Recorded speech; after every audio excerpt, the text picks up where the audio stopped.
It's time to harvest and cure some garlic. I'm so excited. We've already been harvesting a little here, a little there, but now we're gonna pull the rest of the garlic from this planter. So I'm gonna teach you folks everything you need to know about harvesting and curing garlic. And what you wanna look for, first and foremost, is you want at least 2/3 of the leaves to be dry, brittle, brown in color. Okay, you don't have to wait for all of them to dry out, but at least 2/3 of the leaves. Now, garlic is resilient. It's tough. If you miss it, if you miss that perfect stage for harvesting, it's okay. You've probably got at least 1 to 3 weeks. You could just leave it in the ground and pull it when you're ready. Anything after 3 weeks, you run the risk of, when it gets rained on, when you water it, of rotting those garlic bulbs, of them becoming mushy. So you want to harvest preferably as soon as 2/3 of those leaves turn brown. Now, what you can do is you can, if they're thick, the thicker the stem, typically the larger the bulb is going to be. So your thicker stems, you could probably get away with just pulling it out of the ground. However, I don't recommend doing that because they might just break. Okay, get something, a machete is awesome, all right, or get some type of little small hand shovel or something, and get a few inches away, I would say 4 to 5 inches away from the base of the plant, and kind of pry them up. So we've got some other stuff, purple basil, we've got calendula, some chamomile growing in here. So I'm gonna try to do this without damaging any other plants. All right, I'm gonna go about 3 or 4 inches away, go down, pull and pry at the same time, just trying to, woo, that came out pretty easily. All right, so now give it a couple of love taps there, and all I'm trying to do is just get the excess soil off of the plant. Now, this is a nice garlic bulb. I see the most important thing is there, and that is separated cloves. If they're bigger, that's a win. As long as the cloves are separated, that's what we're looking for. Now, different ways as far as the next step, different ways to handle this. Some people will take like a fine brush or something, and they'll actually brush off all the excess soil. You don't really need to do that. You don't need to do that, folks. And I prefer to actually just get the majority, give it a few taps, give it a light brushing, and leave the rest of the soil on there. And the reason why I recommend doing that is because if you really start getting in here and really trying to clean it off, okay, you run the risk of damaging the bulb because this paper is still soft, okay?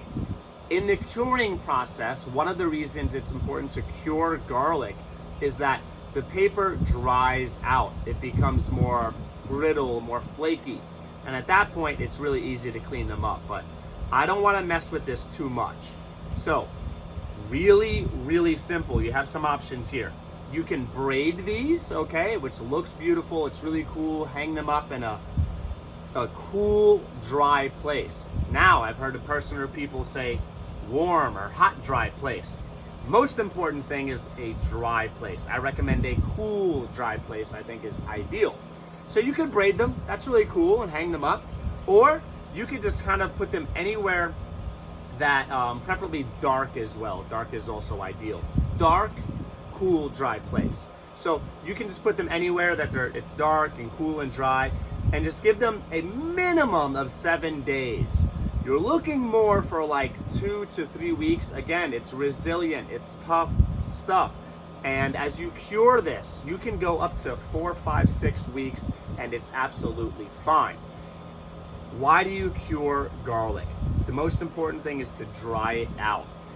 What the curing process does as far as flavor is it concentrates and amplifies flavor. So that coveted, that sought after, pungent, spicy flavor, okay, that garlic gives, that comes from the curing process, okay? If you were to eat this now, which you absolutely can, please check out our previous video, it's called wet garlic. And what that's gonna be is gonna be more mellow, okay? It's more of a mellow, relaxed, soft flavor profile, and it's absolutely great. You can do that. Some people think you have to cure it, you don't have to cure it.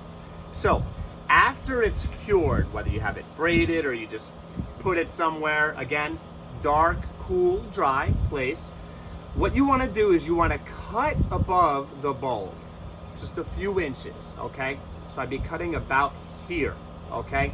And once the roots are very dry, you want to check the roots. These are obviously, or definitely still moist. You want to trim the roots with like some prunes or shears or whatever. Trim it up to the base of the bulb. Then you're ready to eat it when you want, or do what we're gonna do with this stuff and save some for future planting. Now it's July here. We've got to make this garlic last until October or November for planting. Here's a tip. When you harvest garlic for planting, you want to save, even though it's tempting to keep the big ones for eating, you want to save your biggest bulbs for planting. Because typically, your biggest bulbs are going to be the ones that produce your biggest bulbs in the future, okay? Let's do this again. Some love taps, just tapping, all right? Gently brush it, gently brush it. What do you think, folks? What do you folks think? You think this will braid up beautifully? That'll braid up nice, real Italian style, you know what I mean? Just get this braided, I think, and let this hang dry. Or, again, any cool, dark, dry place is gonna be really great. Well ventilated. If you have a small fan, if you're doing this indoors, a small fan or some type of air movement's gonna help the curing process. So it's really simple. Don't overthink it. We're gonna pick the biggest and best ones for replanting. Get up and go, get up and grow, folks. Those are all the basics you need for garlic harvesting and curing. Get involved in the comments below. Have you harvested garlic yet?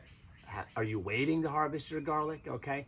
Let me know in the comments below, and please subscribe, show some support, show some love so my wife and I can continue to educate people around the world about homesteading, gardening, raising livestock, and all kinds of other things. Take care, everybody.